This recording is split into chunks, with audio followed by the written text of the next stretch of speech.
everyone. Welcome to another episode of Aligned Heart. This is Misty Springer, and I'm happy to be here with you today. I've been in the contemplation of creation lately. I'm hosting a workshop on Friday. It's Beyond the Vision Board, and we're co-creating or spiritually creating 2026 in our mind and heart and body, so that we can step into the actual physical creation of it. One of the things that I have been studying, one of the things that I absolutely know is that spiritual creation always comes first. We have to spiritually create what we want in order to step into what we want to create. And that creation is always happening. It's either happening, spiritual creation is always happening. We're either spiritually creating consciously, deciding what we want ahead of time, deciding on purpose what we want to believe, think, and feel, and stepping into that version of ourselves, one baby step, micro step at a time, or we're creating unconsciously. And that feels like reaction. That feels like we're operating out of worry or fear. And so one of the things that I have been contemplating a lot lately is, am I creating from love or fear? And I believe that the most powerful force in the universe for creation is love. I believe that that is how God created the universe, the world, all of us, that power of love is the force behind all creation. And my cute dad, he called me the other day and was telling me about a podcast that he was listening to. And he said, Misty, it's all about what you've been talking about, which is creating from love instead of fear. And that just brought a huge smile to my face. First of all, that my dad's listening and wants to know and understand what it is that these concepts that I'm talking about. That just warms my heart. And also that message is coming through. I love the fact that he's receiving that message in these podcasts that he's listening to, that love is the most powerful force that we can create from, and that when we create from love, we're creating intentionally. We're creating from a space of intention, and we're creating from a space of connection with God and our highest self. And that creating from love, I feel, is a form of co-creation. We are co-creating with God, we're co-creating with others, we're co-creating with the laws of the universe. It feels like it's a supported creation. It's not me on my own, just kind of bullying my way through, forcing my way through.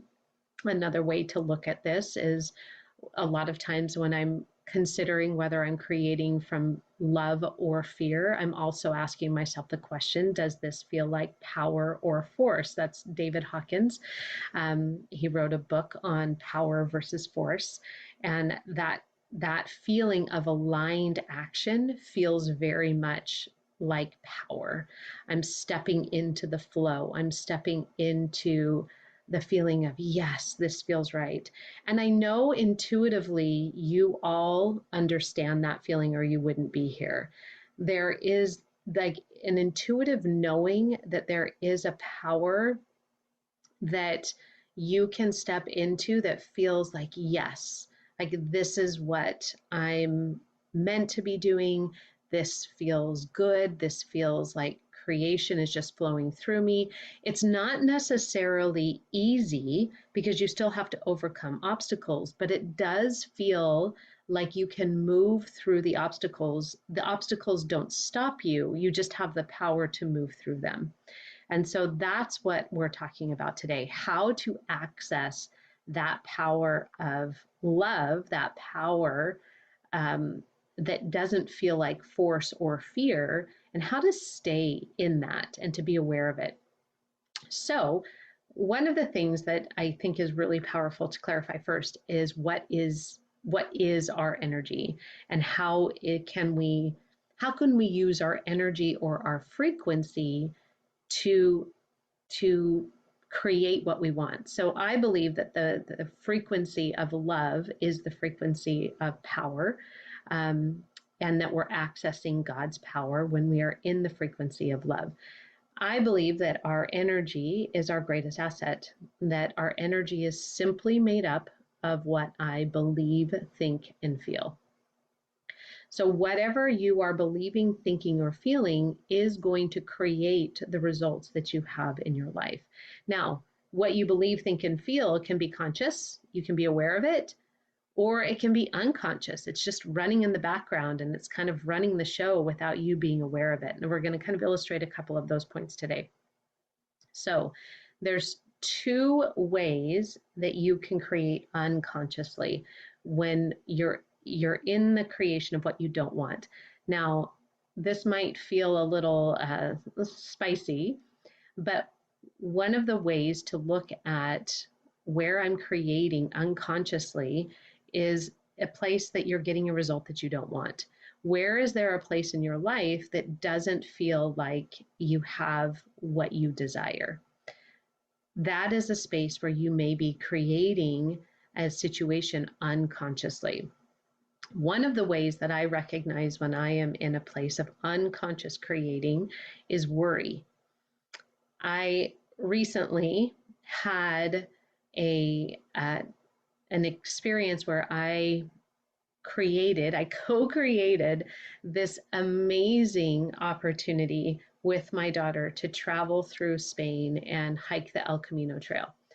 And this literally, I sat down, I envisioned my 2026, and one of the things that I had really felt into and really envisioned, co-created in my mind, was more physical adventures and time connecting with my adult children. Now, I had no idea how that would even play out in 2026. I had no plans, but that was my desire. And I put that out there with God with the full intention that this is happening. I'm standing in the energy of this happening in 2026. And literally, miraculously, this adventure dropped into my lap. It was a beautiful opportunity. It felt like a full body yes. I signed up right away when it came because it matched the frequency of what I wanted so completely. Now, what happened next is really powerful because this is where we expand into the person who can receive what we want. So I had this beautiful opportunity. My daughter and I are so excited.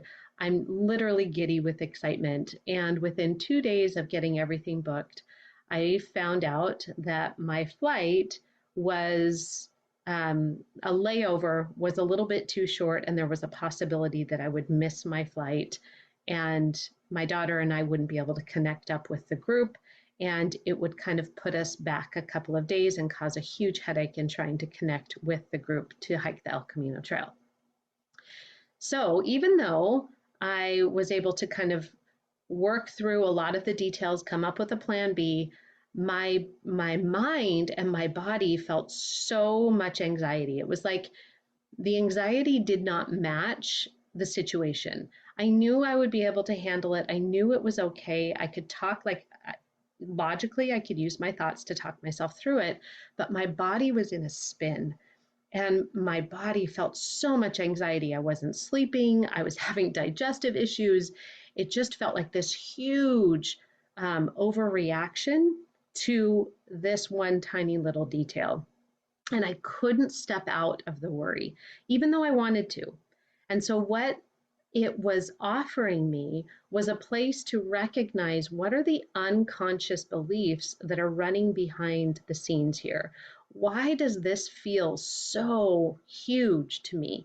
Even though I can logically look at this and say, we can work this out, like everything's figure outable, like my thoughts had all the great thoughts. This is where thought work can kind of break down. This is where you're creating a different energy, and you have to take a look at the beliefs that are running in the background. And what I recognized was that there was a belief that I was responsible for my daughter's experience, and that if it didn't work out perfectly, I was doing something wrong. Whatever that wrong was. I don't even need to go into all the details of all the ways that I could list out that I had done it wrong. But those were the two beliefs that were running in the background. And they created a huge amount of anxiety in my body. But what that offered was an opportunity for those to bubble to the surface and to be released and healed. That's the opportunity that's going to come up as you step into the frequency of what you want. And then it's the commitment to stay in the frequency of what you want. What was happening, the worry and the anxiety, what was happening is what I call the rubber band effect. It's your body, your heart, the old frequency, the old you trying to pull you back into what is familiar. So in that moment where I'm like, oh my goodness, I am creating and co-creating and manifesting this dream, I also had to release the old beliefs that were holding me back from stepping fully into that new frequency. And that's a painful process. And that requires awareness, that requires being able to look with compassionate curiosity at those parts of us that feel worry and fear, not from a place of judgment, but from a place of compassion and curiosity. What is this here to teach me? What is this here to show me? How is this here in service to me? So worry is a really great place to recognize unconscious fears that are getting in the way. Worry is in essence creating from fear. When I am in the energy of worry, I'm literally creating what I don't want to happen. I'm creating a vision of what I don't want to happen. And so as I was contemplating and praying and trying to understand how to get out of this feeling of anxiety, because it was, I knew that it wasn't serving me. Obviously, I wasn't even sleeping. And the thought that came to me, the inspiration that God dropped in was take a look at what you do want. Be clear on what you do want. I was trying to talk myself out, use all the thought work on how to feel differently in my body. Like, I can do this, I'm capable. None of that was working. But when I felt into the experience I did want to have with my daughter, everything shifted. And what I did was I hopped onto the internet right at that moment that thought dropped in, and I started pulling up pictures of the El Camino Trail. And I started looking at the beautiful scenery. And I started envisioning in my mind my daughter and I walking along the El Camino Trail, arm in arm, laughing and feeling the sunshine on our faces and seeing the amazing scenery and experiencing the food together and having quiet moments of reflection. All of that created a totally different feeling in my body. And that was what I was able to shine my light on. That was where I was able to shine my light and focus my energy on. That was creating from love instead of fear. And ultimately, that's what allowed me to sleep at night. That's what calmed the anxiety in my body. Not talking myself out of it through thought work, but allowing myself to step into the frequency or the energy of what I do want. That is how we expand into the version that we want to be. That's how we become something different. As we expand into the version of ourselves that can actually live and experience what we want, we expand into that version of ourselves that can hold it. I needed to release the old beliefs and be able to hold the energy of the new belief. And that required me to do some work ahead of time. And worry was the way that got me there. It was the pathway. it was the tool of awareness that I needed. Um, I call it the becoming aware of the invisible brick wall, showing me what I needed to see. All right. The second way that we can unconsciously create what we don't want is through the frequency that has helped me get to where I am today. Okay, now this is going to be a little bit of a brain twister. So I want you to think about even a positive characteristic, something that has helped you to become the person that you are today, that has brought you to this point. For me, I'm going to use the example of optimism. I'm a pretty optimistic person. I like to look through the lens of optimism. I see things generally as in service to me, and I see the best in others. And I try to look and often see the best in myself. It's been a very beautiful tool that has served me well. It's what allows me to serve my clients deeply. It's one of the things that people come back to me for in the client work that we do, because I can help them see parts of themselves that they couldn't even see themselves. It's a beautiful gift. And there are parts of that that are not serving me. There are parts of that that are unconsciously holding me where I'm at. And part of that optimism that is holding me back is complacency. I can see the best in every situation. So why try to get out of a situation that's not serving me if I can find the best in it? I'm okay with fine. I can find the good in fine. Now, it's not where I want to stay. And I often feel that divine discontent, like I know I'm meant for more, but I'm fine. And I can find the good in that. And so, what I have been able to look at through that lens is, isn't that interesting? Again, compassionate curiosity. Isn't that interesting? My optimism has also gotten in the way, and there have been times when it has unconsciously held me back. So I want to give you an opportunity or an invitation to look at the parts of you, the characteristics that have gotten you to where you are today. And how are those characteristics serving you? And how are those characteristics holding you back?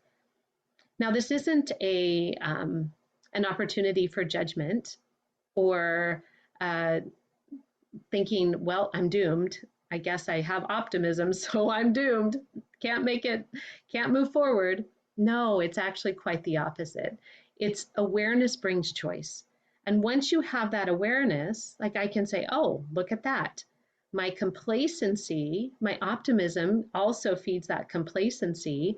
I am okay with fine.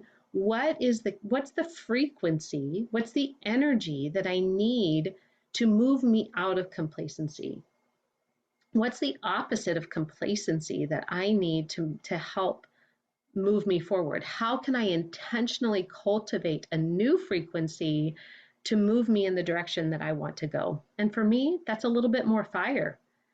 That's a little bit more, yes, I can get what I want. Yes, I can go after whatever it is that I desire. Yes, I can co-create with God, and with God, nothing is impossible. It's allowing myself the big ask. It's saying yes to my desires and to my dreams and to what it is that I hope to create, and tapping into that fire that says, I'm ready for more, and allowing that to be louder than I'm fine. Things are great. I also know that a leader is always going to stand alone.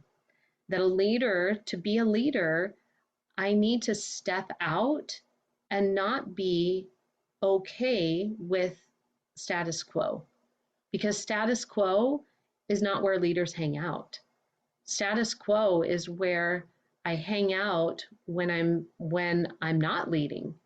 And so complacency holds me back in status quo. The fire allows me to step into the leadership and potential that God sees in me and the desire in my heart that He's placed there for me. So, my invitation to you is to check in with yourself. What are your desires, and what is the frequency that you need to cultivate in order to step more fully into that desire? Okay, so we talked about the two ways that we can unconsciously create a frequency that we don't want, that is taking us in the direction of what we don't want. Now, how do we consciously create? How do we co-create with God, spiritually create with God what we do want? And it's the process I use with all of my clients. If you go back into episodes 1, 2, and 3, you'll get a really clear picture on what this looks like, but it's my process of awake, aware, align. The first step is awake. It's being clear on what the version is, the truth of who you are. That awake is awakening to what I call the first voice. It's the truth. It's the divine potential within you. It's also awakening to your desires. Be clear on what you want. If it feels hard to identify what you want, maybe that's an opportunity to look at things. I know for me it was. For a long time, again, that optimism was a really great tool. And it was also, I didn't ask for much because I was okay with whatever I got. And so if my husband would say, "Where do you want to go for dinner?" I'd be like, whatever, I'm good. Whatever works for everybody else, right? Again, not being clear on my desires makes it very difficult for me to step into the energy of that new desire or to step into who God needs me to be to fulfill that desire. When I dropped into the truth of who I am, that truth, that divine potential, that was where my desire was. That's where the desire came, that I want to make a difference. I want to have a purpose. I want to have a voice. Now, that doesn't need to look like on a stage in front of 1 million people or even a large multi-million-dollar business. And I think for a long time, I started to get some of those things confused. What it means for me is, what do I want? What do I desire? I want to make a difference. I want a small and simple business. I want to use my voice and be able to touch somebody's heart one-to-one. I want to hold events and retreats and online programs that reach people and allow them to find the truth within themselves and to feel that divine potential and activate their greatness. I want them to feel the truth of who they are. I want others to have that experience too. That divine potential and divine truth only became clear as I awoke to the desire. And what I know to be true is that when you awake to your desire, you're also going to wake up to the gifts that God has given you. Because God uses the gifts that you have to fulfill the desires of your heart. Your desires, the desires of your heart, are not selfish. They're given to you by a loving God who is also there in helping you to fulfill those desires. And He's going to use those gifts that He's given you to help you fulfill those desires in service of yourself, in service of your family, in service of your community, in service of others. So awakening to your divine potential, awakening to your desires is the very first step in creating what you want. The second step is aware.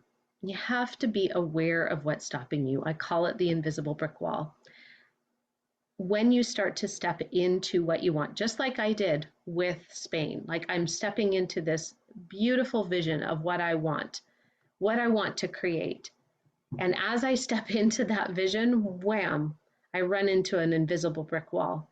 But what that invisible brick wall of worry did for me was it showed me the wound that needed to be healed. I like to think of it as like pouring salt on a wound.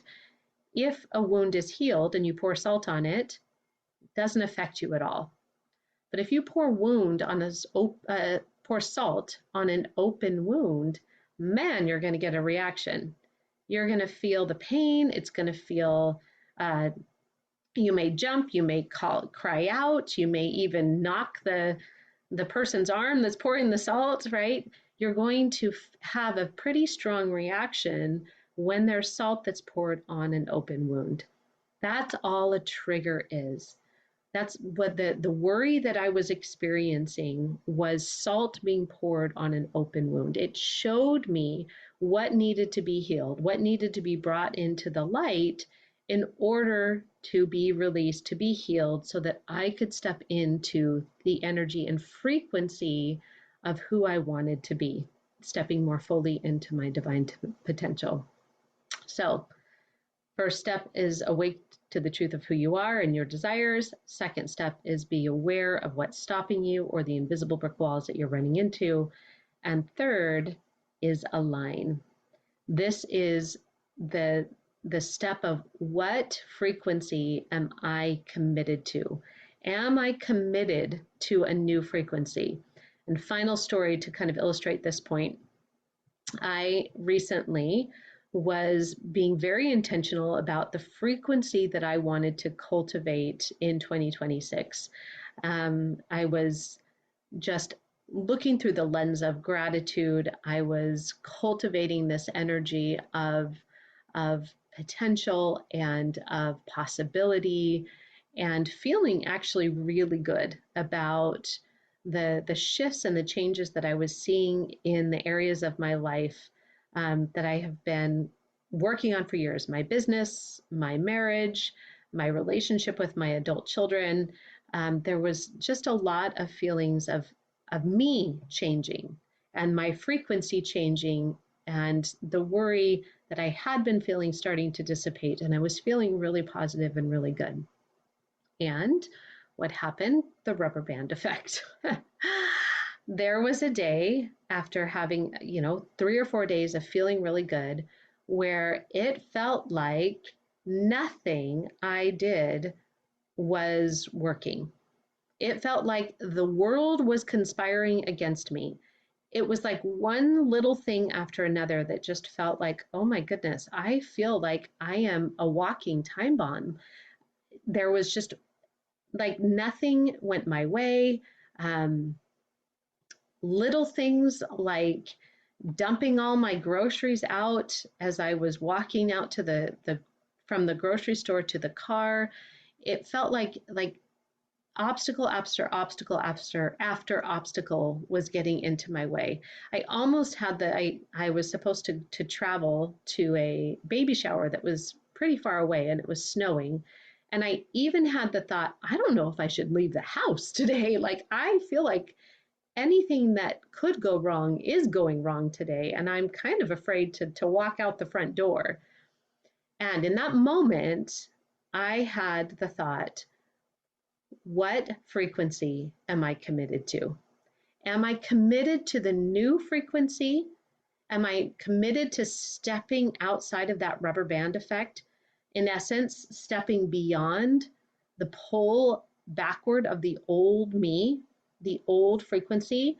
That old frequency is going to pull you back. And it's going to every single time, because it feels familiar, it feels comfortable, it feels safe. And so stepping into that new frequency requires a commitment. Am I committed to the new frequency that I want to create? So, getting clear on your frequency, the energy of what you do want to create, the energy of love, creating from the energy love. What does that look like? What does that feel like? What are you believing in order to have that experience? That frequency is something that you have to be committed to staying in, regardless of what's happening. And one of the best ways that I've found to do that is gratitude, being in the energy of gratitude. Thank you for this opportunity to practice. Thank you for this opportunity to be aware of what's holding me back so that I can shift. thank you for this opportunity to build the belief that I can hold a new frequency because I've had to practice it a lot. So I hope that today was, if anything, an opportunity for you to look at, am I creating from love or am I creating from fear? And where am I creating consciously and unconsciously? How am I creating the results in my life? How can I be a powerful creator in my life, a powerful co-creator with God, and create what I want? So always, always so good to be with you. Please stay and do the meditation that accompanies this podcast. There will be a 10-minute meditation to bring this learning from your head into your body and heart. It's an integrative practice that allows you to embody the frequency of what you do want to create. So we're going to be taking these concepts, bringing them home, helping you to really get clear on the frequency of what you do want to create, that frequency of your first voice, the truth of who you are, so that you can commit to that frequency. What am I committed to? Am I committed to this new frequency? We're going to define that, get really clear on what that is in the meditation that accompanies this podcast. I hope to have you join me there. Also, I am hosting a Beyond the Vision Board mini retreat. It's online. I'll put the details in the show notes. Message me if you want more information on either that retreat or one like it, how you can step into the energy of who you want to be. If any of this resonated with you, please share. Always a pleasure to be here with you and to have you share it with those that you love. It's the greatest compliment anyone can ever give. Thank you all, and we'll talk to you soon.